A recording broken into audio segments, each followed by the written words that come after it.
టాలీవుడ్ లో మరో thriller movie వచ్చేసింది. హర్రర్ టెర్రర్ అనేది ట్రెండ్ గా మారిన సినిమాల్లోకి మరో సినిమా వచ్చేసింది. అరకు రోడ్లో అంటూ ప్రేక్షకులను థ్రిల్ చేయడానికి వచ్చింది. దర్శకుడు పూరి జగన్నాథ్ తమ్ముడు సాయిరామ్ శంకర్ చాలా రోజుల తర్వాత మళ్ళీ ప్రేక్షకుల ముందుకొచ్చాడు.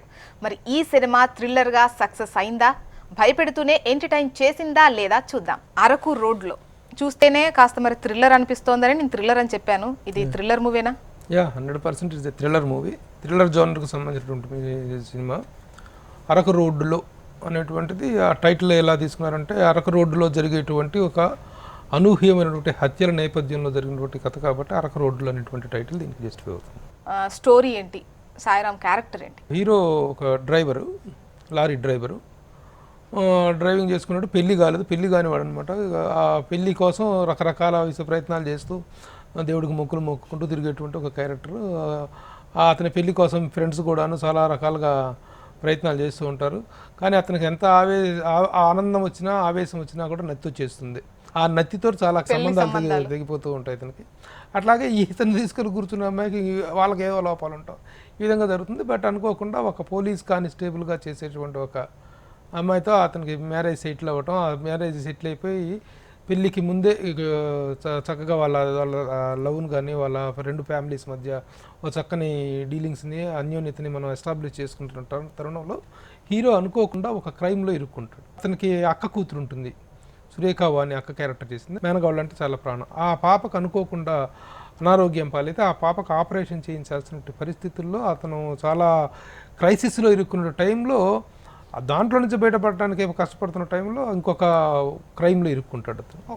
ఆ క్రైమ్లో ఇరుక్కొని ఆ క్రైమ్లో నుంచి చివరికి ఎలా బయటపడ్డాడు ఈ విధంగా కథ సుఖాంతమైనటువంటిది remaining part of the story. Sairam Shankar గతంలో ఈ మధ్య కాలంలో వచ్చిన సినిమాలన్నీ ఆల్మోస్ట్ ఇంతకు ముందువి ఫ్లాప్ అయ్యాయి. చాలా రోజుల తర్వాత గ్యాప్ తీసుకొని వచ్చాడు. మరి ఈ సినిమా సక్సెస్ అయినట్టే అనుకోవచ్చా? అంటే ఈ సినిమా సాయిరామ్ శంకర్కి ఎంతవరకు హెల్ప్ అవుతుంది పాయింట్ ఆఫ్ వ్యూలో మనం ఆలోచించినట్లయితే ఇది యాక్చువల్గా హీరోయిజం ఓరియంటేషన్గా తీసినటువంటి సినిమా కాదు, స్టోరీ ఓరియంటెడ్గా తీసినట్టు తప్ప యాక్చువల్గా సాయిరామ్కి ప్రత్యేకమైనటువంటి హైలైట్ కోసం లేకపోతే తన హీరోయిజం ఎలివేట్ చేయడం కోసం చేసిన ప్రయత్నాలు అనేటువంటి దీంట్లో కనిపించవు. ఇది ఒక స్టోరీలో ఒక పాత్రగానే ఉంటుంది తప్ప సాయిరామ్ శంకర్ కోసం స్టోరీ కాదు, స్టోరీ కోసం Sairam Shankar. That is the concept. కాబట్టి ఈ సినిమా సక్సెస్ అయితే అతనికి ప్లస్ అయ్యే అవకాశం ఉంది తప్ప ఈ will become a part of the success తప్ప we cannot say it is a Sairam Shankar's film. Sairam and Nikisha Patel performances ఎలా ఉన్నాయి? Sairam Shankar as per the up to the character he did a very good job. చాలా ఆ క్యారెక్టర్కి తగ్గట్టుగా ఒక driver character, ముఖ్యంగా మేనకోడలు అంటే పంచి ప్రాణాలుగా పెరిగినటువంటి క్యారెక్టర్, ఆ పాపను కాపాడుకోవడం కోసం చేసేటువంటి ప్రయత్నాల్లో అతను ఎదుర్కొన్నటువంటి సమస్యల్ని ఎలా ఫేస్ చేశాడు, ఆ పాయింట్ ఆఫ్ వ్యూలో ఆ క్యారెక్టర్లో ఉన్నటువంటి కాన్ఫ్లిక్ట్ని ఎలా యాక్ట్ చేశాడు, ఎలా పొట్రే చేశాడు అనేటువంటి పాయింట్ ఆఫ్ వ్యూలో okay, he did up to the job. Up to the character he did a very good job. అలాగే నికిషా పటేల్ లేడీ కానిస్టేబుల్, ఇతన్ని పెళ్లి విషయం ప్రస్తావన తేవడానికి అది భయపడుతుంటే ఈ అమ్మాయి చొరవ తీసుకొని అతన్ని మ్యారేజ్ ప్రపోజల్ పెట్టేటువంటి ఒక చిన్న ఫ్లో ఉన్నటువంటి క్యారెక్టర్, చిన్న ఫన్ ఓరియంటెడ్ క్యారెక్టర్. ఆ అమ్మాయి చాలా బాగా చేసింది. యాక్చువల్గా ఆర్టిస్టుల కంటే కూడా క్యారెక్టర్లు ఎక్కువ కల్పించేటువంటి.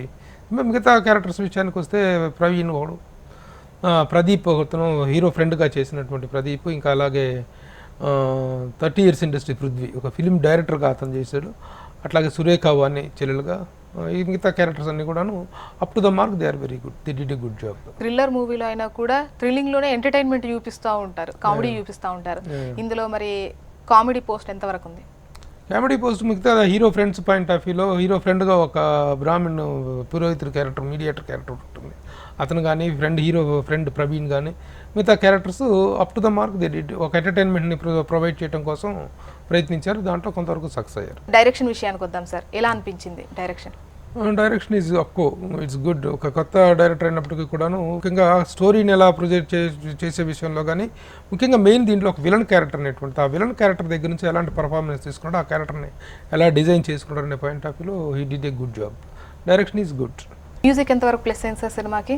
రాహుల్ మ్యూజిక్లో కూడా కొన్ని పాటలు, ముఖ్యంగా ఇతను సాయిరామ్ శంకర్ మీద తీసినటువంటి ఒక సాంగ్ ఒకటి, మ్యారేజ్ సాంగ్ అనమాట, పెళ్లి కావటం లేదు, మూడైపోతున్నాను, బ్రహ్మచారిగా మిగిలిపోతున్నటువంటి సెన్స్ వచ్చేలాగా ఒక సాంగ్ చాలా ఫన్గా ఉంటుంది ఆ సాంగ్ ఒకటి. అది మిగతా సాంగ్స్ కూడా up to the mark. Music is also good support. ప్లస్లు మైనస్లు ఏం చెప్తారు సార్? ప్లస్లు మైనస్లు అంటే సెకండ్ హాఫ్లో కొంచెం డ్రాగ్ అనేటువంటిది కనిపిస్తుంది cinema.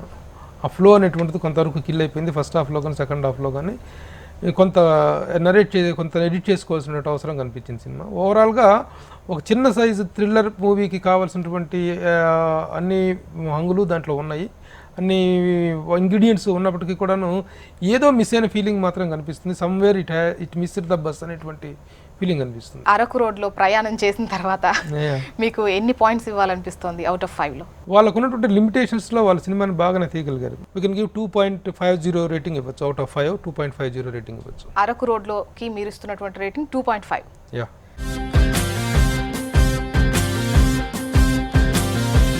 Thank you sir, thank you very much. Betaludu, Manyampuli and Araku రోడ్లో రివ్యూస్ అందించినందుకు థ్యాంక్ యూ వెరీ మచ్. ఇది ఇవాల్టి ఫిల్మ్ రివ్యూ షో బొమ్మ బాగుందా. చూస్తూనే ఉండండి HM TV.